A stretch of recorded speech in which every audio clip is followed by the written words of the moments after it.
to Talk with the Doc through the Vine Center. My name is Benjamin Paul, and I am a family medicine doctor. I practice at East Ridge Clinic through the Mayo Health System, but I also in my residency, which is through the University of Minnesota. So I have finished medical school, and during the first few years of a doctor's career, he or she has a period of time where they're supervised with their practice. And so I'm during that early period. I'm in my last year of that training before I'll be practicing on my own. Today we're going to be talking about mental well-being, mental health. This is a very large topic and something that we know less about than we would like to.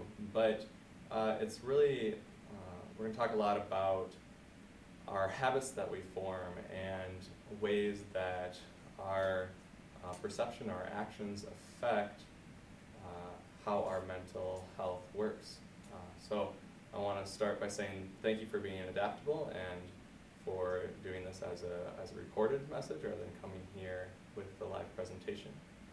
And we'll go ahead and get started. So what is mental health, or how do we kind of talk about mental health? Everyone in their life has times, feelings, thoughts, or situations that are overwhelming for them. We get placed in these environments where it's not the ideal situation for us, and that is something everyone experiences. But we are all individuals. We all respond to those situations in different ways, and so when we talk about mental health, we really talk about those skills to manage those feelings of being overwhelmed and working through those issues that you may have not chosen to be in, and finding the way to be healthy during those situations. I'm going to start with my secret philosophy. It's not that big of a secret, but I like to start out with the why we need to talk about this. And for the way I think about this, I think of this kind of as a balance of positive emotions and negative emotions. I mean, we all have positive emotions, we all have negative emotions.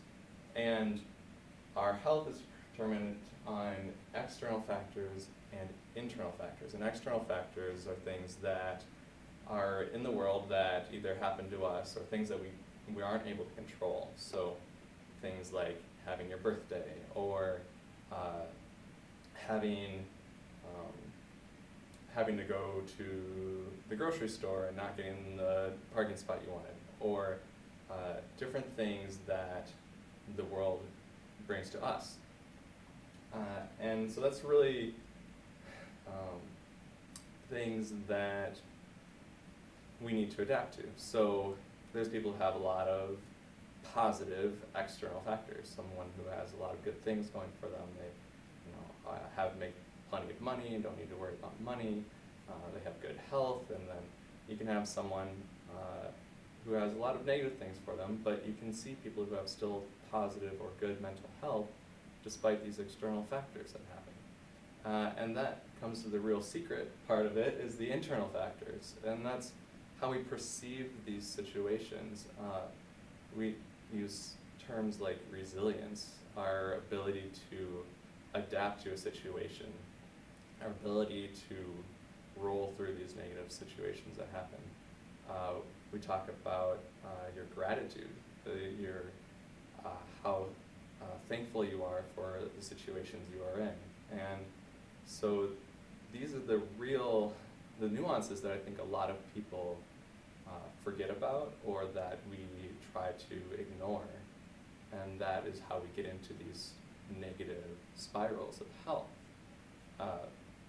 So we're going to talk today about how can we grow our mind to work on those positive and outweigh those positive and negative factors. And once we're able to have more positive than negative in our life, is healthy, is where we can help.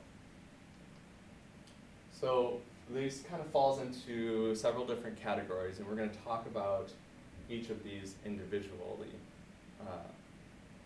And the way that we're kind of built as social creatures, and our ability to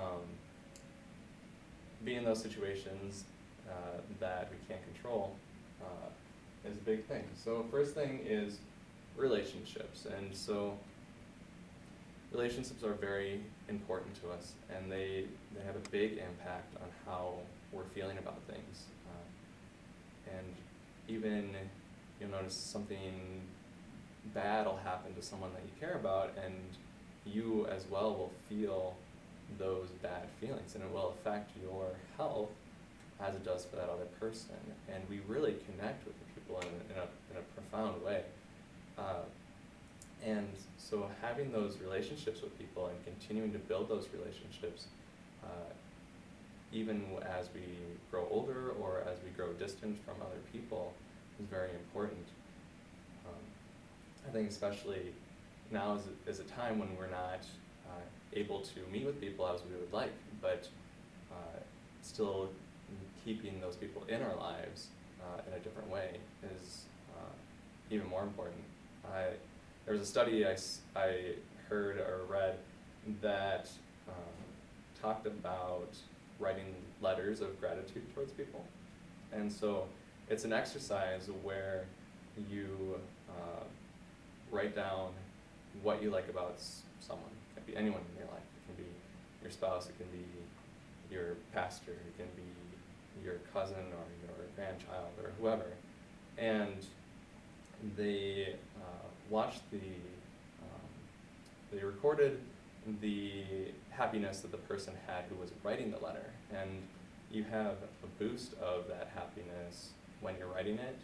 You have a boost of that happiness when you send it. And then you have a boost even higher if you talk about it with that person afterwards.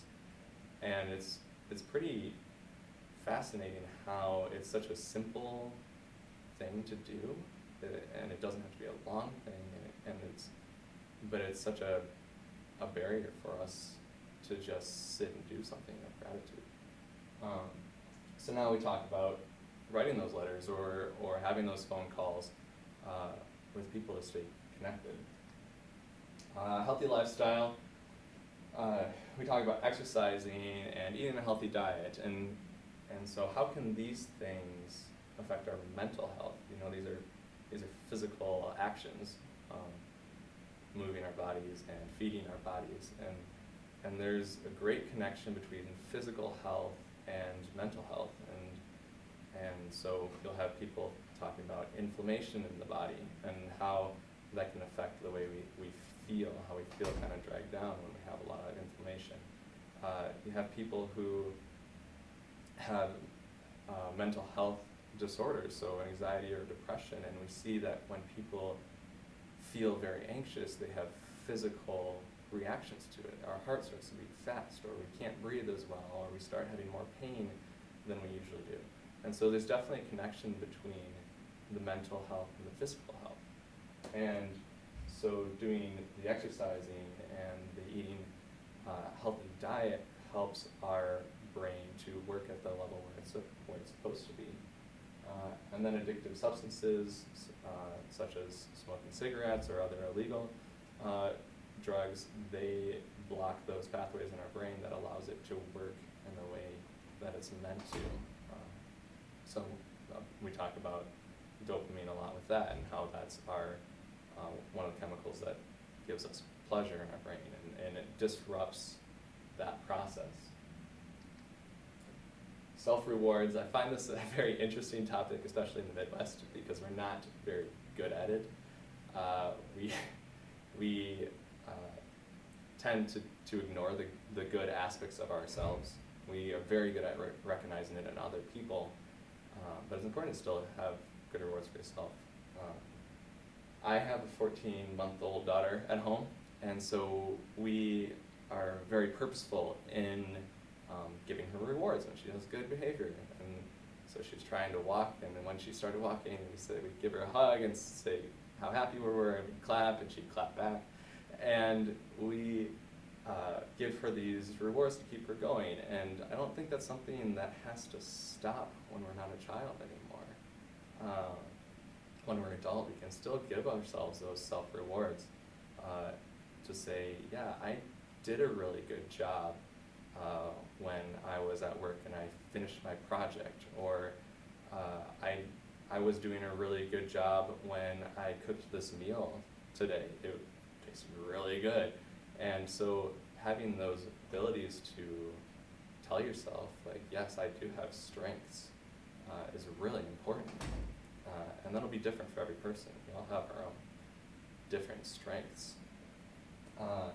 And then it gives you time to relax, to rest, to get yourself into a healthy hobby that your brain can feed on. So another example for me, I like to do puzzles or games, and so if you do a 5-minute Sudoku or something, it really rewards you so that you can get that energy to go on and do the other things and continue those positive emotions. Spirituality, this is different for all people. So some people, spirituality is a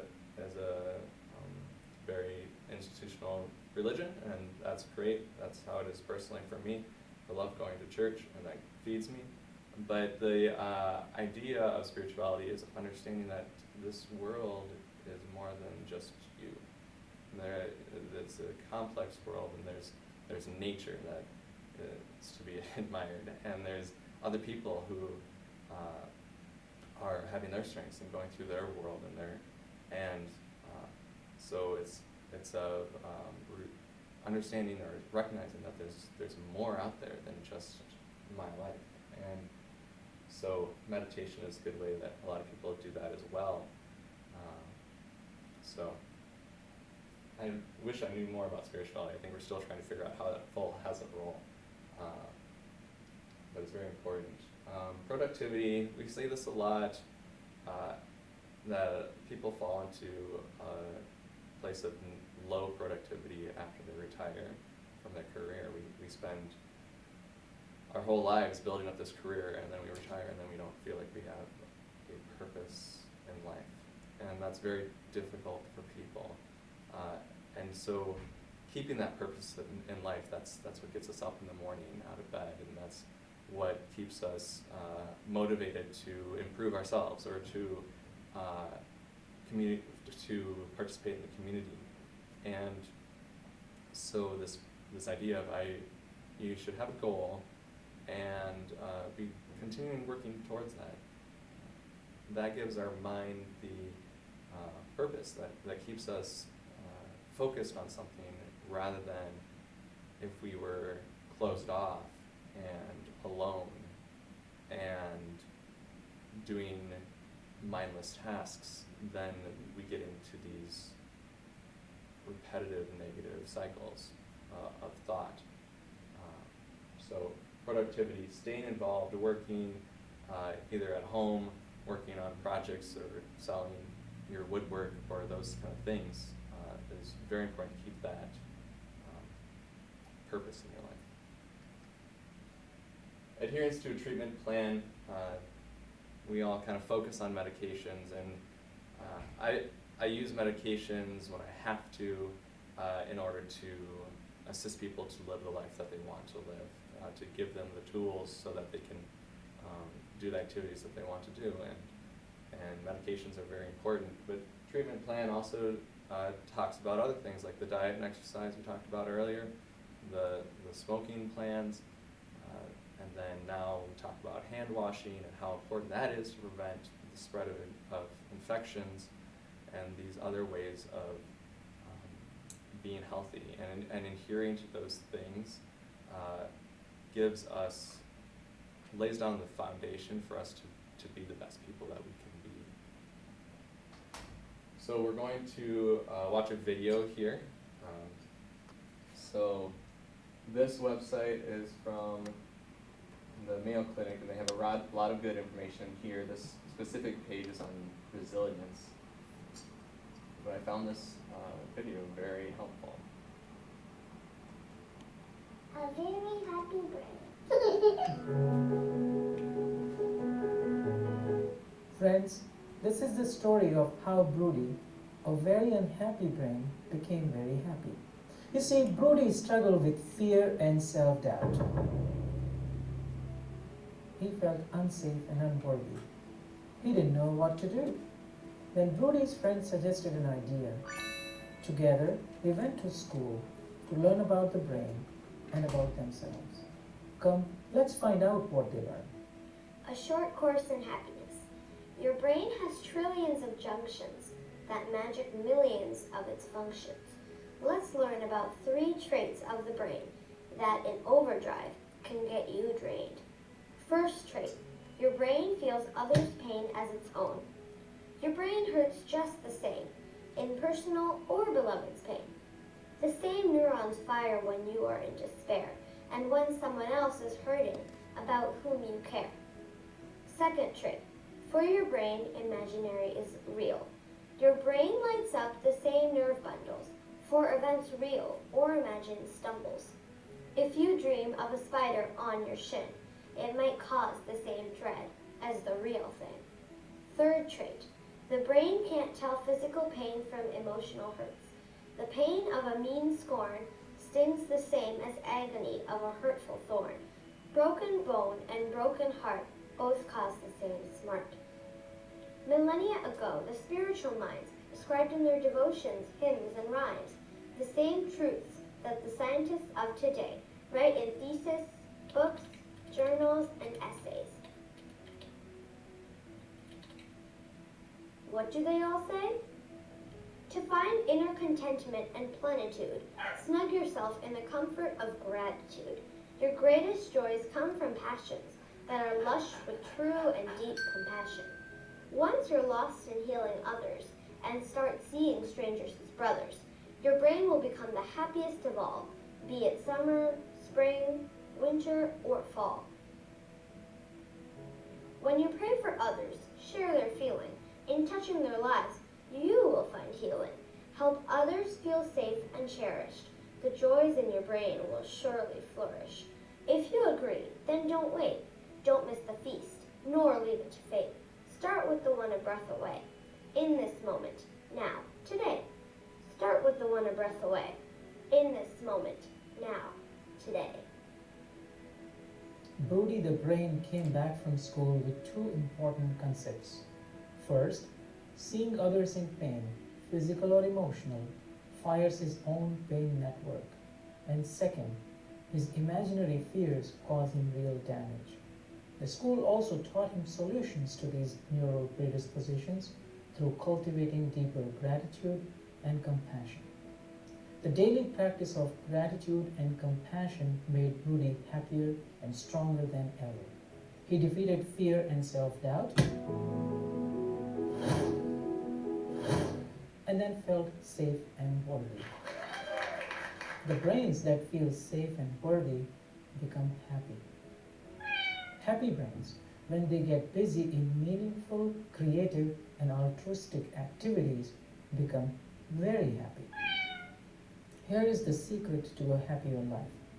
Because of the way your brain operates, the pursuit of gratitude and compassion will make you happier than the pursuit of happiness.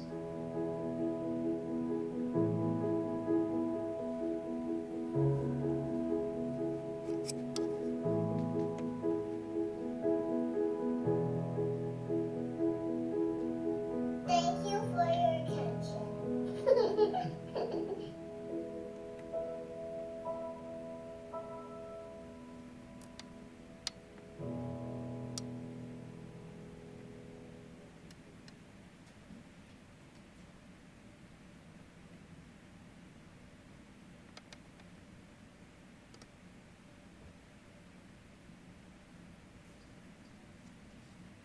Okay, so with that video, we see how our emotions are tied to other people and how that altruism, taking care of others or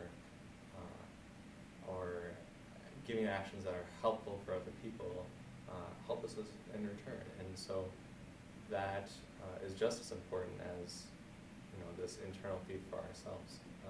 It's very much focuses on how those internal factors or how we respond to situations is very important.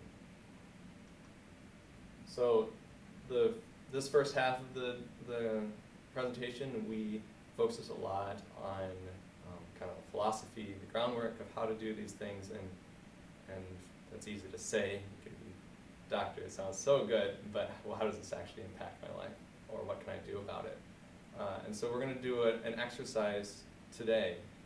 So I encourage you to get a piece of paper and something to write with, and then we'll come back and we'll work on this together. So we'll give you some time now to do that.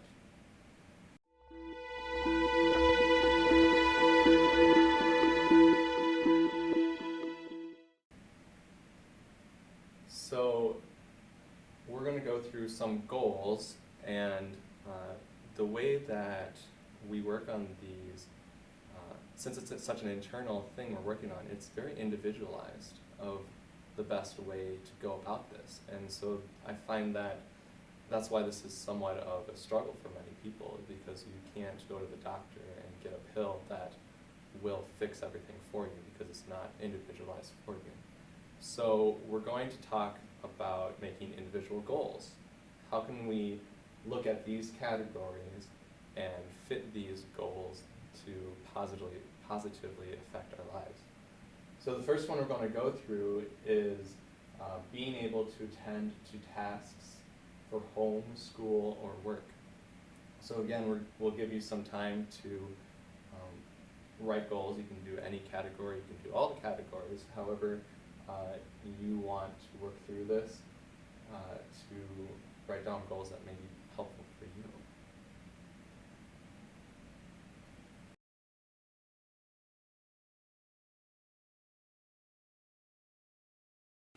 So now I'll give examples. These are some goals that I came up personally for myself, or that other people have made for their personal goals that they're currently working on, to kind of meet these categories. So with your ability to attend to tasks for home, school, work, and relationships, texting or calling a friend or a family member is a good way to maintain those relationships even when you're not able to physically see those people. Healthy lifestyle. Sleep is a large component of mental health, or the time that our brain sets to reset or relax. And sleep also builds our immune system, and it makes us more productive. There's so many good aspects to sleep. So my goal for this was to get 8 hours of sleep every night. Some days that'll be easier than others, but the goal, you want something that's realistic, something that you think that you can be able to do. And for me, I chose every night. You could make a goal that is just on weekdays, or once a week, or every Sunday at noon. Whatever feels like it's something that you'll be able to do. Something that's very specific is going to be more easily attainable, because you'll have more direction of how to do that. Self-rewards, again, difficult topic to have. For me, I love to play. I love puzzles, so taking 5 minutes to play or to reset after an hour of work is good for that. Spirituality, pray at least once every day outside of meals. I find it very easy to pray at meals because it's an expectation. You have others there who are doing it with you, but to find time outside of that is a way to expand to my vision. Productivity, start work on time every day. And adherence to a treatment plan, exercise for 20 minutes once a week. I love this example. This is from a doctor. You'll go to the doctor, and our recommendations are 30 minutes of exercise 5 days a week, so 115 minutes of exercise a week. And for me, that just wasn't realistic. So I'm going to start with an easier goal, which is 20 minutes once a week, and then once I can get into that positive habit, that healthy activity, then I can make a new goal and expand it and say maybe instead of once a week, I'm going to do it twice a week, or maybe instead of 20 minutes, I'll do 30 minutes. So starting somewhere where you can actually create that habit and get whatever that is for you to start as a stepping stone is where your goal should be now. So we'll go to the next topic. So the next goal is being able to manage stress and emotions. This is tough for a lot of people. Emotions are things that we don't choose to have. They are healthy emotions and they're unhealthy, negative emotions. And how do I work through that? So take some time, make some goals, think of how can I better manage my emotions.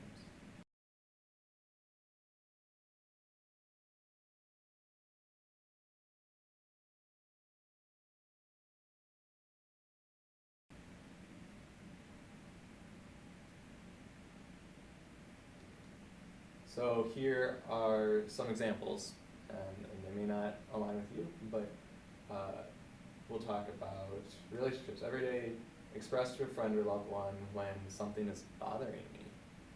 Rather than isolating yourself and trying to deal with things on your own or avoiding them altogether. Being able to talk about these things and work through a situation that maybe is not ideal for you. Healthy lifestyle. Remind myself that I'm making a positive impact. Sometimes we get through the routines and we kind of forget the purpose. Why am I doing this? So keeping that in mind. Self-rewards, read a new book. Now this is an example where we could be a little more specific. When am I going to read? Am I going to read at night? Am I going to read in the mornings? How much time am I going to be able to set aside to this? Is this something I'm going to be doing every day, or is this maybe every other day, depending on what activities I have during those nights of the week? And so time to set aside and reward yourself for the good that you're doing throughout the day. Spirituality, practice gratitude, start my day with thankful thoughts. Productivity, help clean the house or cook once a week. Helping with those chores and participating in that, and rather than assigning it to a role and saying, well, it's not my job. Having that altruism, that compassion for someone else who may typically cook or may typically clean, but doesn't really want to do it on that day. Adherence to a treatment plan, take my medications every day as prescribed, and help give you the tools so that you can be that productive lifestyle or have that get rid of those pains or those other issues that prevent us from being who we really want to be. The next goal is practicing self-care.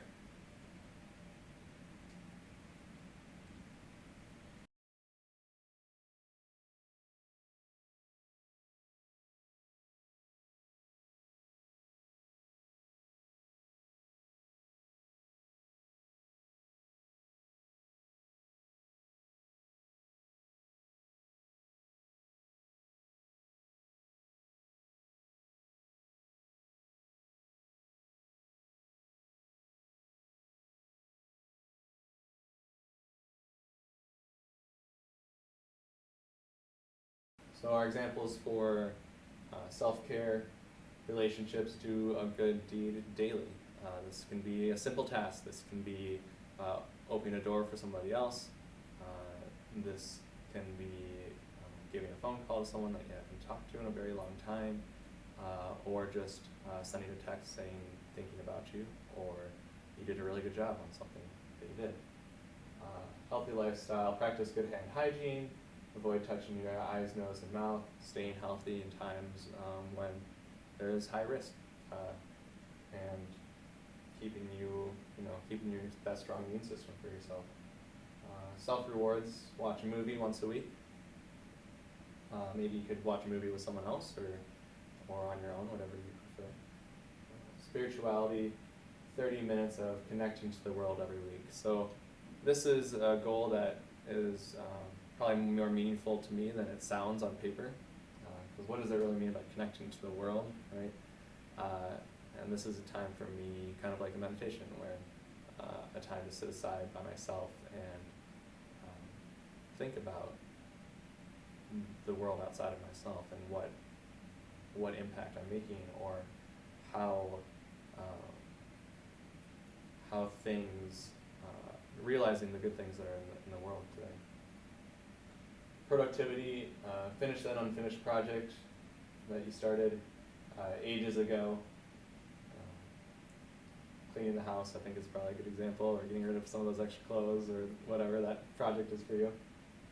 Adherence to a treatment plan, practicing good sleep. So this is a good example where we talked about sleep in a different category. And so you can have simple goals that meet several different categories, and you don't necessarily have to have 6 new goals times how many goals we're going to get through, which you'll find out. But if setting out 18 new goals is kind of overwhelming. So if we've set 2 or 3 new goals that are very specific and very attainable, and something that we're striving for, have some passion behind, that's better than making a bunch of goals that likely won't happen. So rather than listing something new, we return to a goal that we had earlier. Our next section that we're going to work through is having pleasurable hobbies and activities to do.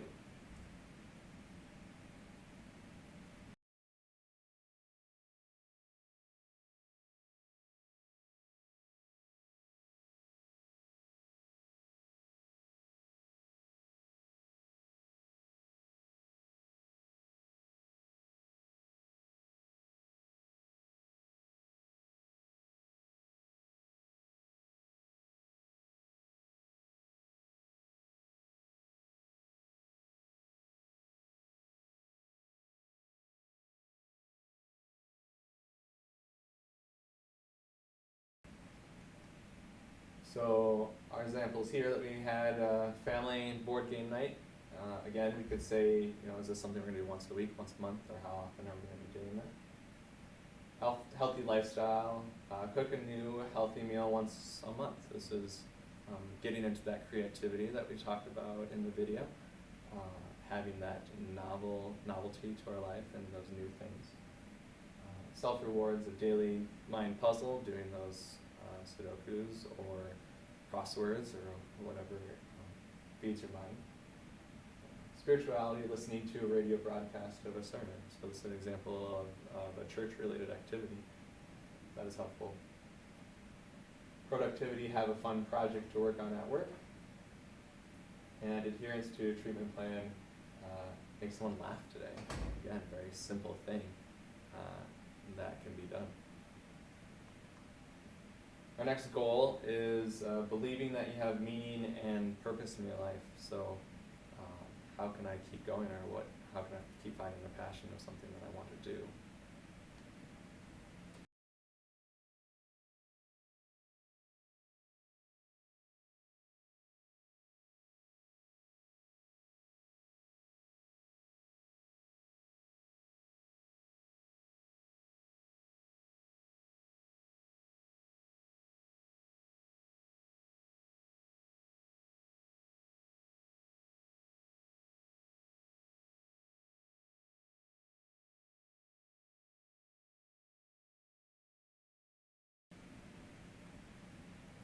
All right, we'll list through some examples that may align with yours or may not.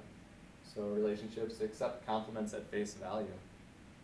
We each have our own strengths. We each have good things that maybe we don't even recognize ourselves. So just being accepting of the positive things people have to say about us, or saying, well, you're right, I actually, that is a strength of mine. Healthy lifestyle, go for a walk outside. Definitely taking good advantage of the good weather that we have when it comes around. And that fresh air really invigorates. Self-rewards, again, I put it in a new category, 30 minutes of connecting to the world every week. spirituality, start a daily journal, whether that's reflecting on your day and how that went during the day, or if you want to set goals in the morning, if this is the one thing I wanted to accomplish today.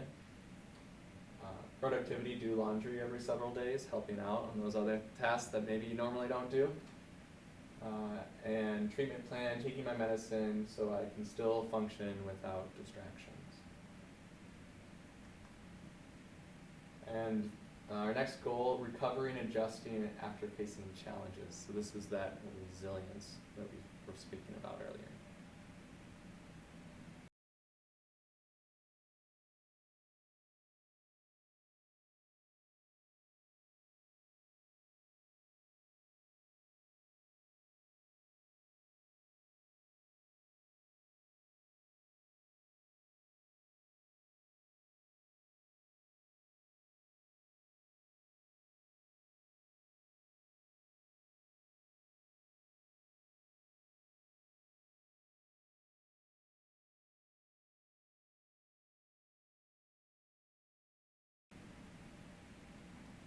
Alright, so I hope you took time to make your own goals.